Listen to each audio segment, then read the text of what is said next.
इस सदन ने जिए भी हैं और सदन की कार्यवाही के माध्यम से राष्ट्र जीवन की स्मृति में वो समाहित भी हुए हैं। मेरा मानना है कि ये जो आपका निर्णय है, सदन का निर्णय है कि वंदे मातरम के 150वें साल के प्रवेश पर ये महान सदन वंदे मातरम के भाव के लिए, वंदे मातरम के यशोगान के लिए और वंदे मातरम को चिरंजीव बनाने के लिए एक चर्चा करे और इस चर्चा के माध्यम से विशेषकर हमारे देश के बच्चे, किशोर, युवा, आने वाली पीढ़ियों तक वंदे मातरम का आजादी के लिए योगदान, वंदे मातरम गान की रचना में राष्ट्रभक्ति और राष्ट्र की संस्कृति के प्रति समर्पण का जो भाव है, उसका आने वाले महान भारत की रचना में योगदान, इसके संकल्प के साथ जुड़ाव, ये सभी चीजों से हमारी आने वाली पीढ़ियां भी युक्त हो। इसलिए मैं आपका और सदन के सभी सदस्यों का हृदय पूर्वक बहुत बहुत अभिनंदन करना चाहता हूं कि आज ये चर्चा यहां पर आकार ले रही है। महोदय, हम सब सौभाग्यशाली हैं कि हम एक ऐतिहासिक पल के साक्षी भी बन रहे हैं और इसमें हिस्सा भी ले रहे हैं। ये महान सदन में जब वंदे मातरम की चर्चा हो रही है, तब कल कुछ सदन सदस्यों ने लोकसभा में प्रश्न उठाया था कि आज वंदे मातरम की चर्चा, वंदे मातरम पर चर्चा की जरूरत क्या है। महोदय, वंदे मातरम पर चर्चा की जरूरत, वंदे मातरम के प्रति समर्पण की जरूरत वंदे मातरम बना तब भी थी, आजादी के आंदोलन के वक्त भी थी, आज भी है और जब 2047 में महान भारत की रचना होगी तब भी रहे, क्योंकि अमर कृति मां भारती के प्रति, भारत माता के प्रति समर्पण, भक्ति और कर्तव्य के भाव जागृत करने वाली कृति है। इसलिए जिनको आज वंदे मातरम की चर्चा क्यों हो रही है वो समझ में नहीं आ रहा है। मुझे लगता है कि उन्होंने नए सिरे से अपनी समझ पर ही सोचने की जरूरत है। कुछ लोगों को इसमें दिखता है कि बंगाल में चुनाव आने वाला है, इसलिए वंदे मातरम की चर्चा हो रही है। वो वंदे मातरम के महिमा मंडन को बंगाल के चुनाव के साथ जोड़कर कम करना चाहते हैं। ये सही है कि वंदे मातरम की रचनाकार बंकिम बाबू बंगाल में पैदा हुए, बंगाल में गीत की रचना हुई और आनंद मठ, जिसमें बाद में वंदे मातरम समाहित हुआ, उसकी पृष्ठभूमि भी की बंगाल थी। मगर जब वंदे मातरम का प्रकटीकरण हुआ, वंदे मातरम बंगाल तक सीमित नहीं रहा था, देश तक भी सीमित नहीं रहा था। दुनिया भर में जहां पर आजादी के दीवाने थे वो गुप्त बैठक भी करते थे तो पहले वंदे मातरम का गान कर बैठक की शुरुआत। और आज भी सरहद पर हमारा जवान जब अपना सर्वोच्च बलिदान देता है, ये आंतरिक सुरक्षा के लिए देश के पुलिस का जवान सर्वोच्च बलिदान देता है, तो जब वो अपने प्राण त्यागता है, इसके मुंह पर एक ही मंत्र होता है, वो वंदे मातरम। मान्यवर, ये वंदे मातरम का गान, वंदे मातरम का गीत, ये भारत माता को गुलामी की जंजीरों से मुक्त करने का नारा बना था। आजादी के उद्घोष का नारा बन चुका था, आजादी के संग्राम का एक बहुत बड़ा प्रेरणा स्रोत बना था और शहीदों को अंतिम बलिदान, सर्वोच्च बलिदान देते वक्त अगले जन्म में भी भारत में ही जन्म लेकर फिर से मां भारती के लिए बलिदान करने की प्रेरणा वंदे मातरम से मिली। और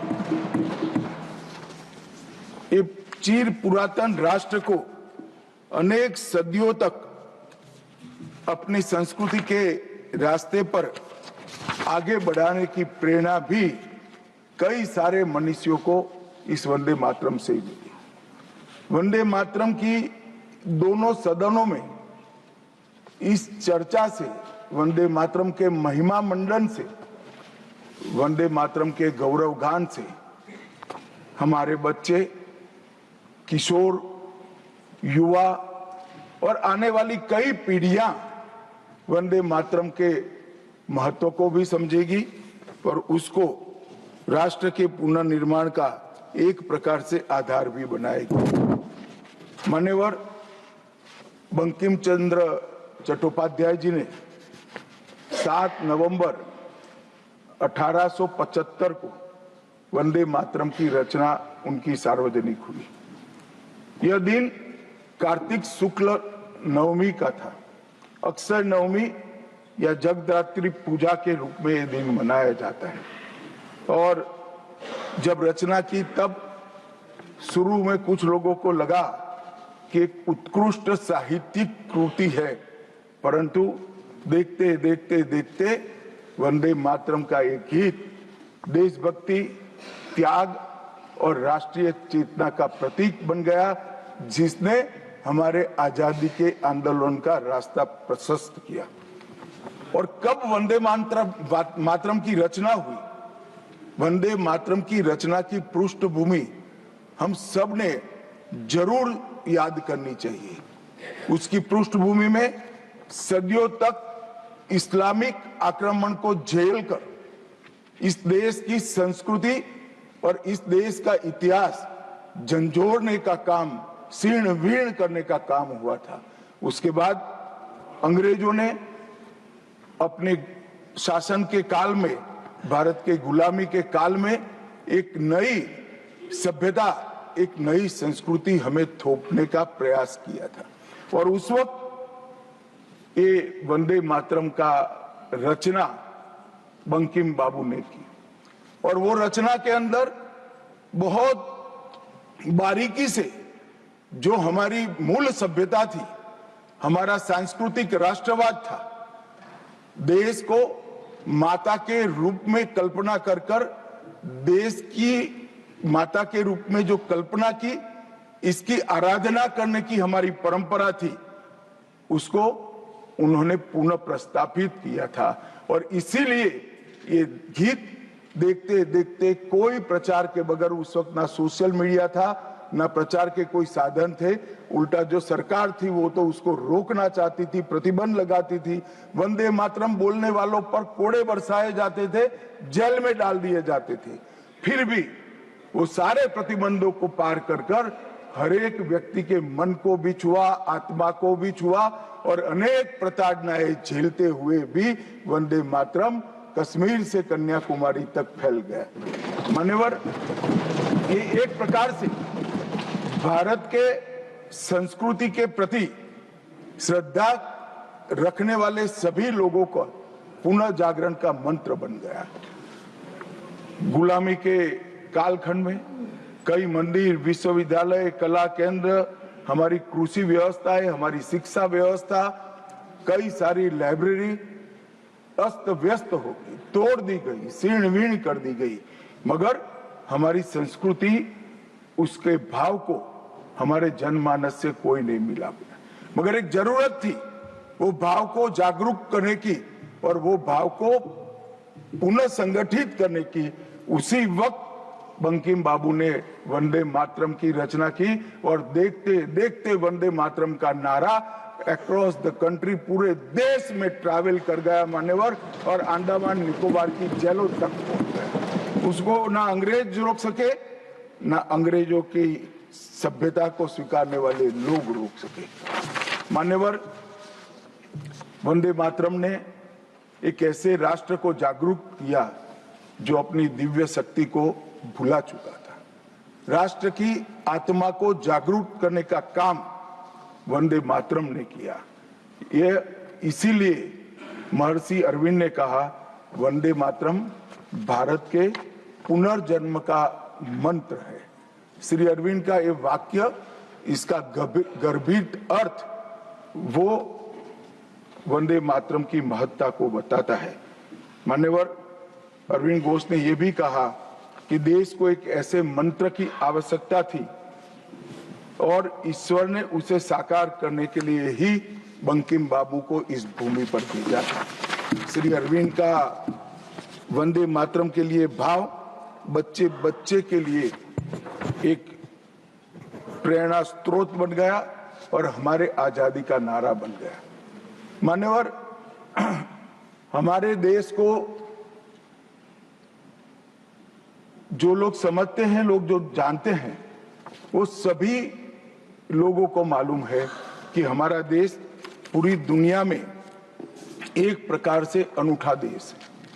दुनिया के कई देशों की रचना अधिनियमों से हुई, कहीं युद्धों के कारण हुई, कहीं युद्ध के बाद संधि के कारण हुई। भारत एकमात्र ऐसा देश है जिसकी सीमाएं कोई अधिनियम से तय नहीं की है।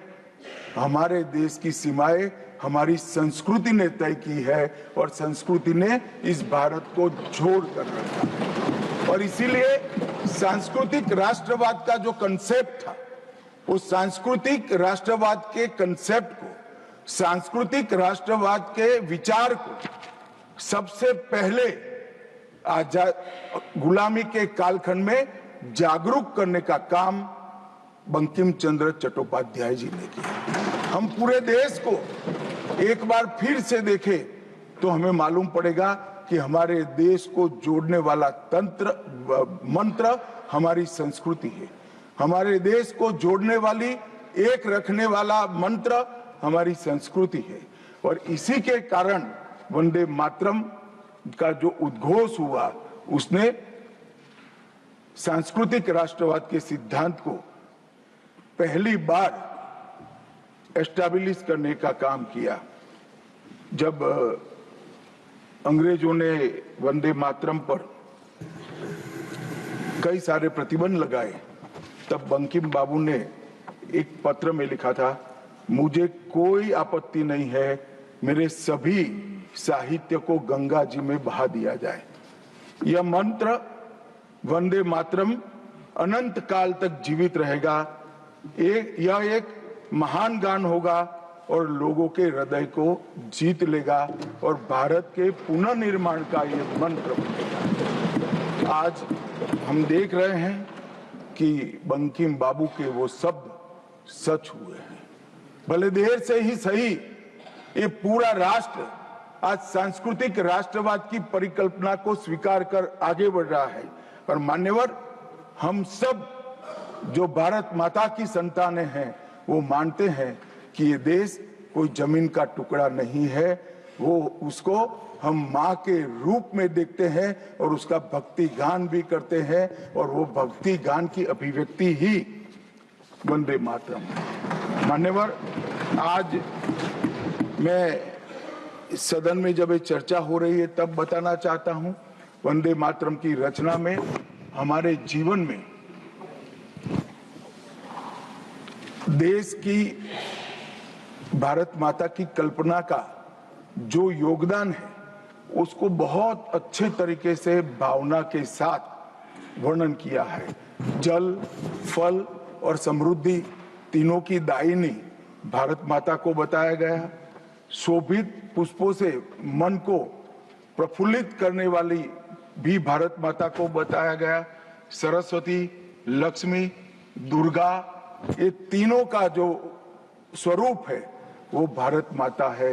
एक प्रकार से हमारा समृद्धि, हमारी सुरक्षा, हमारा ज्ञान, हमारा विज्ञान, ये सब भारत माँ की ही कृपा है और उसकी आराधना से ही प्राप्त हो सकता है।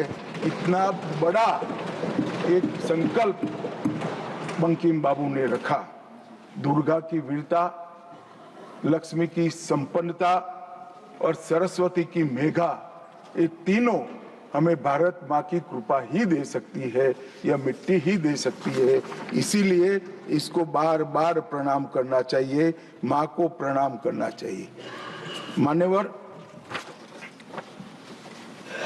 एक प्रकार से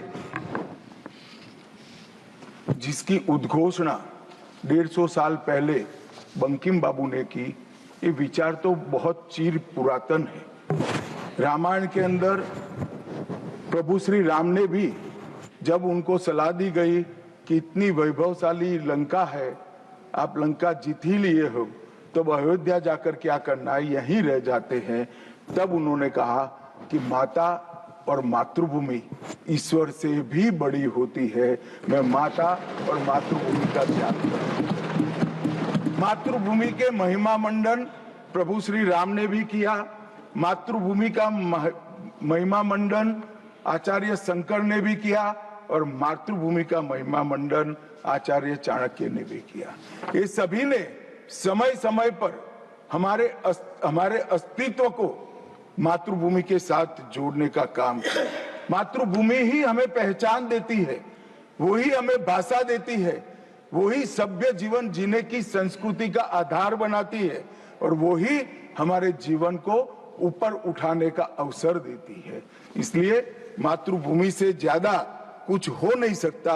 ये भाव जो चिर पुरातन भाव था, उसको बंकिम बाबू ने पुनर्जीवित किया और वो घनघोर रात्रि जैसे गुलामी के कालखंड के अंदर जैसे एक बिजली प्रकाश फैला देती है, उसी प्रकार से वंदे मातरम के गान ने घनघोर अंधेरे के अंदर, जन जन के अंदर गुलामी की मानसिकता छोड़कर आजादी की प्राप्ति, स्वराज की प्राप्ति का एक जोश जगाने का काम किया।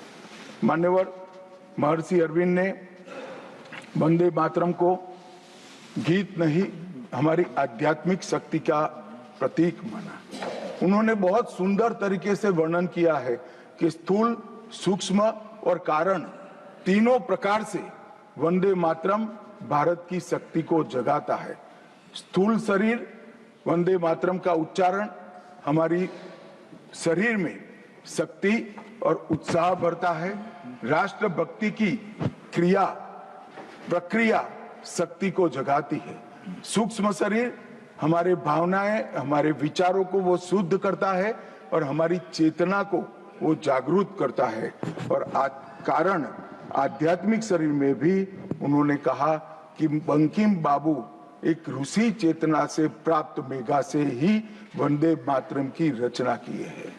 और बहुत अच्छे तरीके से उन्होंने कहा, ये गीत केवल देशभक्ति की, देश प्रेम की अभिव्यक्ति नहीं है, बल्कि भारत माता की दिव्य शक्ति का आह्वान है।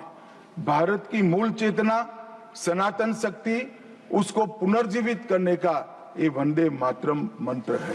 और इसीलिए आजादी के वक्त सभी हमारे नेताओं ने वंदे मातरम को आजादी के आंदोलन का आधार बनाने का काम किया।